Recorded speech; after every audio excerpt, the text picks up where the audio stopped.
Hello! Good morning! Magluluto tayo ng spaghetti sauce. Yun ang pananghalian namin ngayon, spaghetti. So, unahin ko ito, onion yan. Lagyan yung garlic.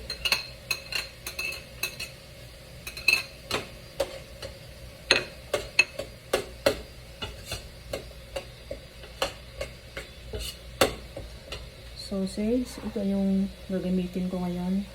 Italian.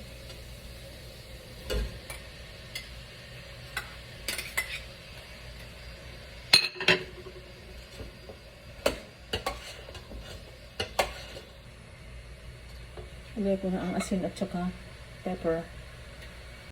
So, halu-haluin lang para hindi didikit sa kawali. Pwede nang ilagay yung tomato sauce. So, tatlong cans.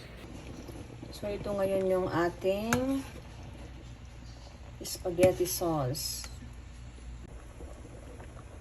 So, ito naman yung pasta natin ngayon.